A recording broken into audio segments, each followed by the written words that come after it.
Hi, I'm Bianca Cotton, host of Behind the Confident Smile, where we inspire women to walk in love, live in hope, and be healed from past hurts.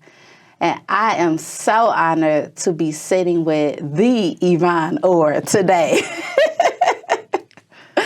Y'all don't know, Yvonne Orr is the GOAT, okay? The what I would call the moneymaker, development whisperer, community engagement, nonprofit leader, and so much more. So thank you for being here with me today. Thank you for having me. I'm excited. Yes, it's a reunion. There's so much to your story beyond the titles that you held, and really wanted to talk to you about what's behind your smile, from past to present.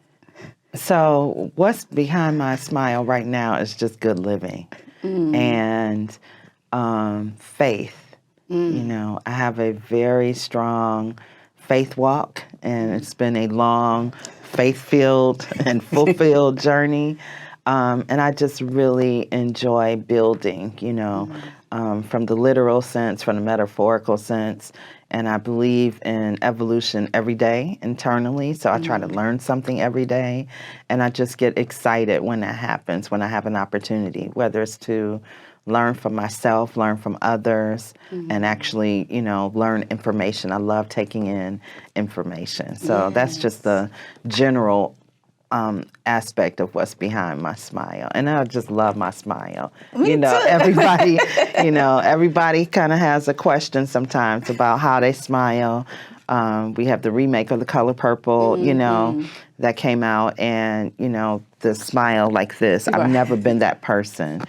I remember a long time ago, my mom wanted me to close my gap, and I'm like, absolutely not, because I have my daddy's mouth and smile and teeth. And so it kind of reaffirmed to me to be confident, though I was very small and tiny, to have these big, rabbit teeth. But I just love smiling, and I enjoy life. So that's what's behind it. Beautiful. When you think about your love for smiling, where did that start for you? So I was a child actor coming up. And so for me, it started from that place of imagining and recreating myself over and over again. And what we now know as masking, in a professional world, or just masking externally to others, very easy for me to wipe the smile and then jump right back into what you call on the stage being a ham. So I've been a ham my whole life, even though I don't eat pork, but I've been a ham my whole life, and very easily can jump into that character that I need to be to get through whatever it is that I'm facing for the day. So you just smile your way through it. It comes from the biblical sense of, joy comes in the morning. And so I have my joy comes in the moment, and take that moment for what it is, and not so much to be fake or smile my way through it, because I believe in feeling your feelings, but to know that whatever it is that you are feeling in that moment, what is your humor behind it? What is the smile? So some of our most painful moments create some of the best, jokes and humorous, times, and the knowing that I'm going to be looking at it in my rear mirror, be reflective about it. So that actually it makes me giggle a little bit, like, oh, I can't wait for this moment to pass. Boy, oh boy. So I smile my way through the joyous moments for sure, and then also the painful ones. Were you taught to smile through the painful ones, or that's something that you took upon yourself to do? It's inherent. I had a traumatic beginning, even from my birth. And so I'm born from two revolutionary parents, my mom had to flee because of her involvement in the Black Panther Party. I was born to just her, In Canada, she had to literally chew off my umbilical cord, and tie it together so that I could, live. And so early on, during those stressful times, I can remember back as early as 3 and trying to get back to the States. And when we finally did, the trauma there, I just kind of looked around and decided everything is, the world is a stage, So I believed that euphemism and would already be, putting myself into some type of character at the youngest of ages. And it was at that point where, my mom was like, you just need to be in theater or somewhere or something. So I started out on Broadway in Porgy and Bess, which is kind of a tragic story, but also, during those times, you smile your way through it. So I came in ready, like, I don't feel comfortable in this moment, and okay, y'all are some characters. And so I've been doing that my entire life. You have. I have. Everybody is either a cartoon. You know how sometimes when you're trying to go through learning about public speaking, and they say, imagine your audience naked. Well, y'all have been characters my entire life, and I'm just, another character in this play called life. So that's how I approach it. So what character would you say that you played as a young child that stuck with you most? Girl, as a young child, I was Wonder Woman. I was the first Black Wonder Woman that you ever met. I had my rope was my lasso, I had made out of some curtains, which I got a really, really bad whipping for, I had made me an outfit at 7 years old because I had decided that I'm going to cure people.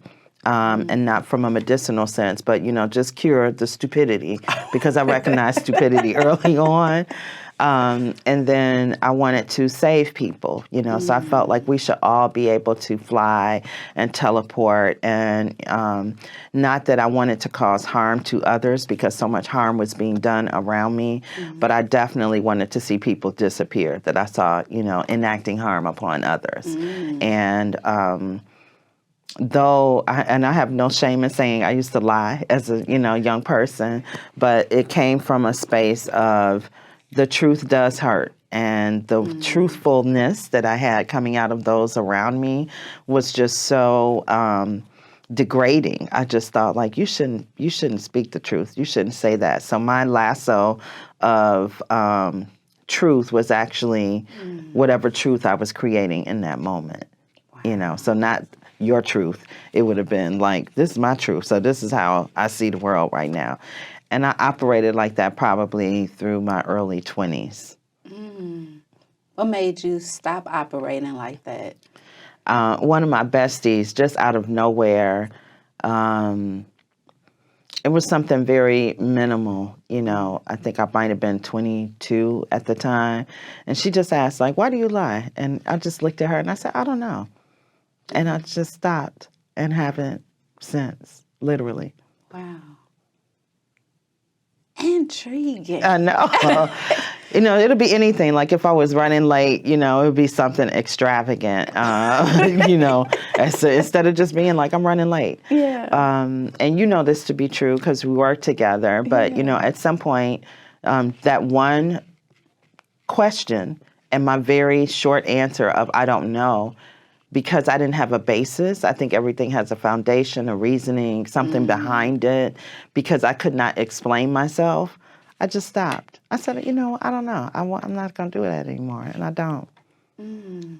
It sounds like you became free in that moment a little bit. I probably did not know it at the time, but looking back, I can say yes, because I have been standing in my truth, whatever that truth is, ever since. And I know people, even elders, now, and then people searching to find themselves, they don't know how to stand in their truth. And so I've been me for quite some time.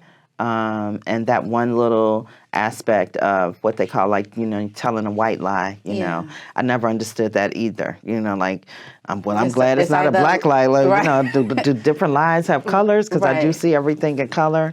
And so, we had a thing in my house, like, what color is the day today? And I was like, well, my color is orange. And so I said, well, if it's orange, I am being 100% truthful. And so that's how I operated, throughout the years. And then I've been orange all my life, not knowing that there was a way to be truthful and not be harmful or hurtful to others, because that's the only example I saw. Interesting. So did you eventually learn how to be truthful without being harmful and hurtful? It wasn't something I had to learn how to do. I already had it in me. Okay. And so I just operated from that space, in my young womanhood. And I'm still there today, because I realized, reflecting back from, 22 backwards, that lies hurt, truth hurts, stuff hurts. How do you handle your hurt is what's most important. And then how do you have that compassion so that you're not, intentionally hurting others by what you're saying. And so I've had very hard conversations from 22 on, and a way to do it in the most genteel manner that I can think of without, trying to glaze over whatever the issue is, or what that, some people need to be told, the truth. I think from a more humorous standpoint, we don't tell people when they have boogers in their nose, right? So I never understood that. I do. And I don't care who you are, or, you're just out, you see like lint in somebody's hair or something like Pants that, and you're just unzipped, and you ask them, I let that person know, because I would want the same done for me, but I know it's not going to be done. So, things like that, those are very small things where you just kind of let it slide. And then understanding what is the difference between the truth or a half-truth or whatever, and why are you withholding? And what is it about me that's withholding something, and then I dig into that internally. Hi, I'm Darius Hillman. Joining me on the Next in the Arena, social media sensation and the world's auntie, Imani Van Zant. You get to a point where you have to realize you are the prize. Join the conversation Tuesday at 7 p.m. on CAN TV, cable channel 19, and streaming on cantv.org and the CAN TV Plus app. Experience the power of community television.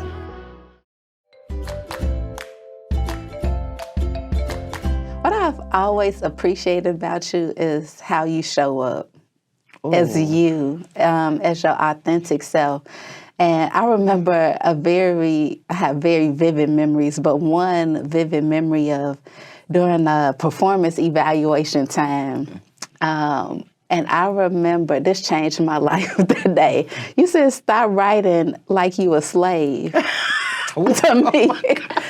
And for those who don't know, I used to work for Yvonne. And you was just like, you are being too humble. Like, write what you did and how you did it, regardless of the external factors around it.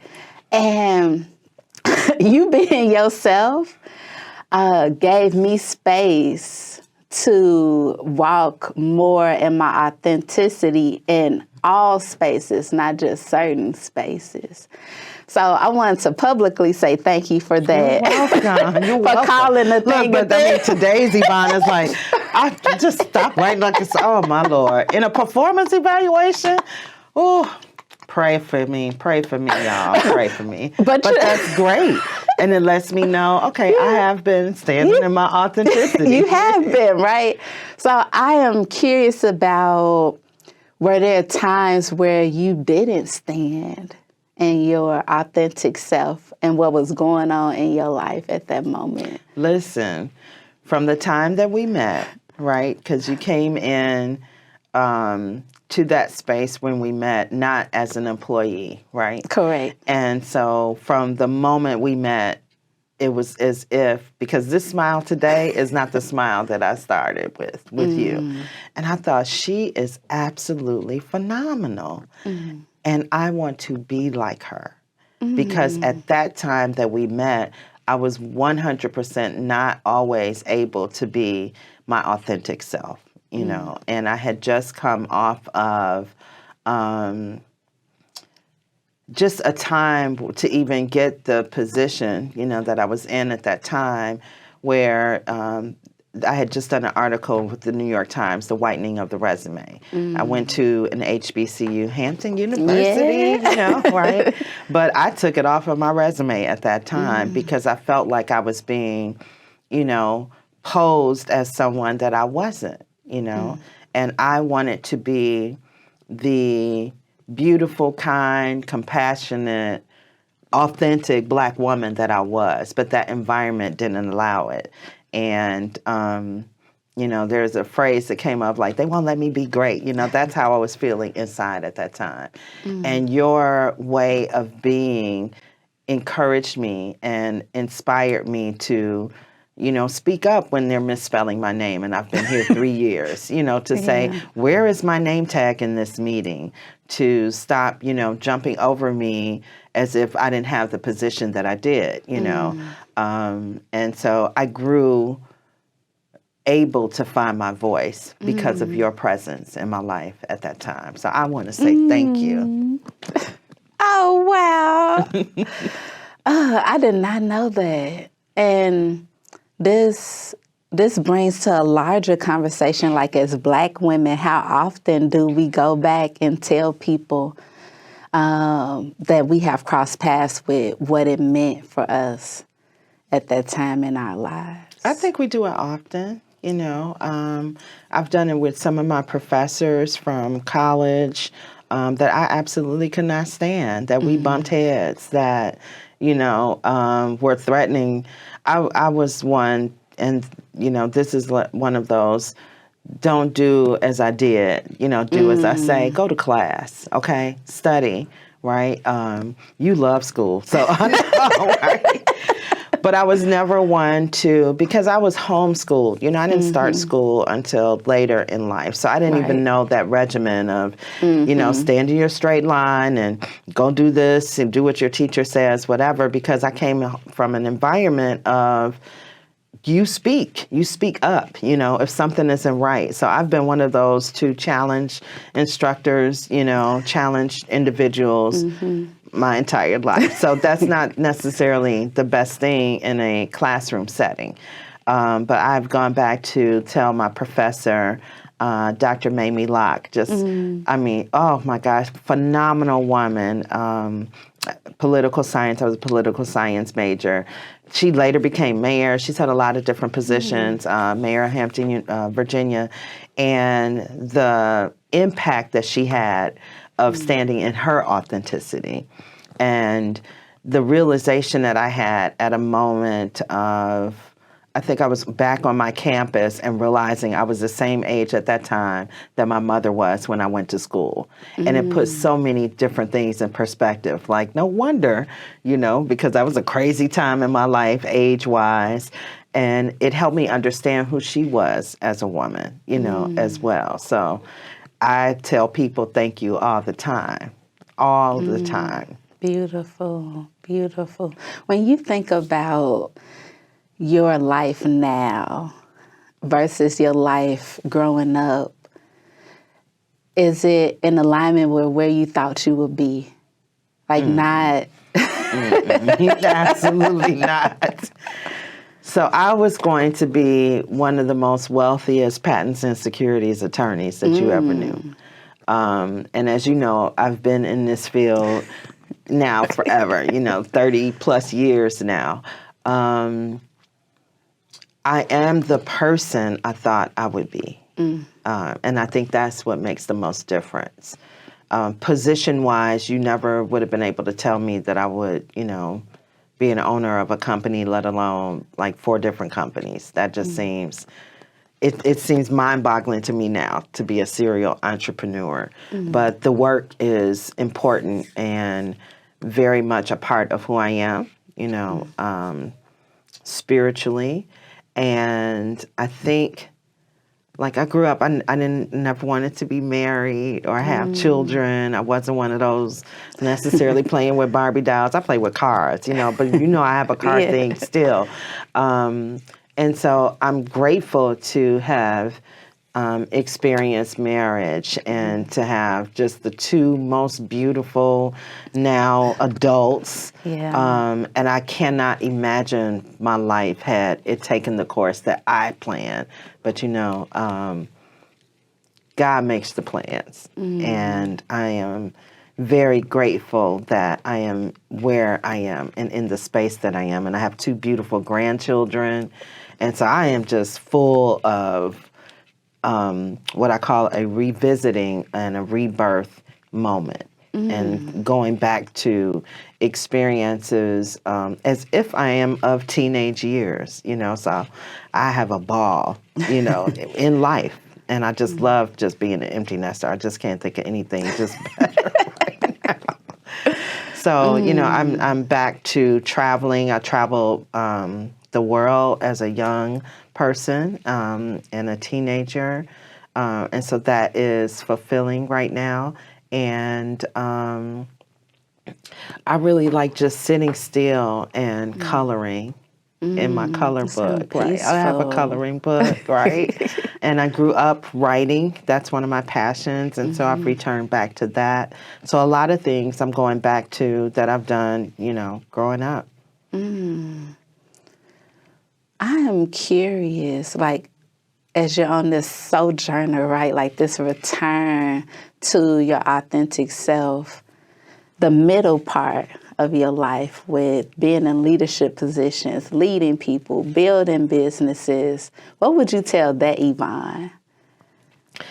I would tell that Yvonne not to be stressed, That Yvonne had significant health challenges because of the stress. And I would tell that Yvonne to not be concerned about how she's showing up, how others see her. And I would just tell her that she is loved, she is accepted for who she is, and to be that. And don't be afraid, be yourself unequivocally. And so that Yvonne, was, I don't know what I was trying to do at the time, try to be a power couple or be seen or whatever. And it was never about having others accept me, if you will. It was just to know that I mattered, in a way that I didn't feel at that particular time. And so going through very challenging relationships and when I say relationships, I mean both my personal relationships, but also professionally. I just didn't understand it. And a lot of times, whether I was working with a bunch of African Americans, at a black company, or working with a bunch of Euro Americans, either way, it just felt very compartmentalized. And I am nothing, if I can say so myself, that belongs in a compartment. I am more like a kaleidoscope than I am a box. And so I just felt very compressed and stressed and tight. And it just literally took me to my brink. And I had to write myself out and therapy myself out of those dark places. And so to tell younger Yvonne, there's another side and you're going to come through this, I think it would have made a difference of not having so many dark times and dark moments. I would have really relished in, having that smile to appear inside versus outside. I just wasn't in that space. Sound like your next book? Possibly.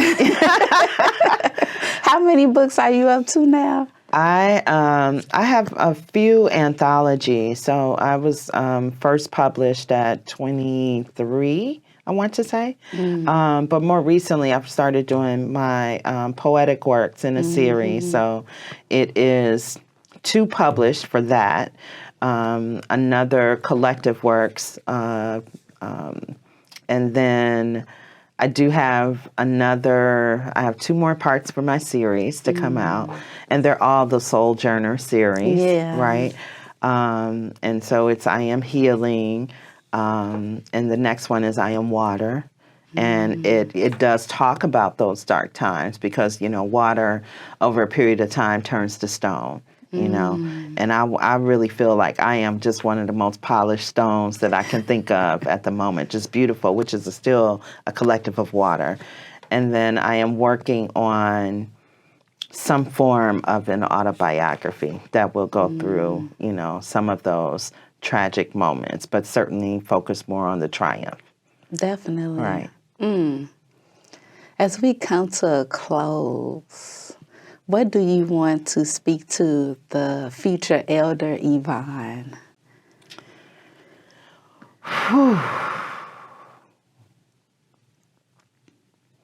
That's what I want to speak to her.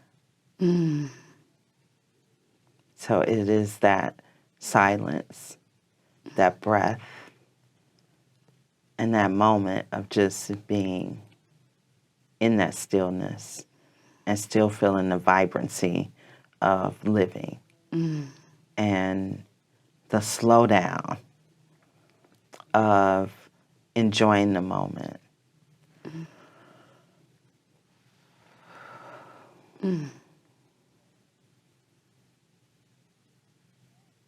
Oh, that feels good. It gives me goose pimples. Yes, that's what I'm talking to that elder about. What is the power of the slowdown? The power of the slowdown is knowing that I have poured and poured and poured, and being able to, you know, just like I have this, let me take a sip. Let me just set it down. And that power has weight, you know. That slowdown, that stillness has merit. And, you know, becoming an elder to me means, you know, it's not so much like, come here, little children, sit down, you know. Right. Sit down with me and let me drop this knowledge on you. It is the power of knowing what you know and knowing that you don't know everything, even still at that age. Whew. That's good. I'm going to sit in that today. Truly. I feel the stillness. Doesn't it feel warm? Yeah. And relaxing? Safety Yes, and yes. secure. Yes, yes. Okay. I'm going to need to come do that more with you. Yes, yes. Oh, thank you. You are welcome. Thank you for opening up all your chapters. Well, not all of them. Right. But quite a few today, and sitting in this moment, this precious moment.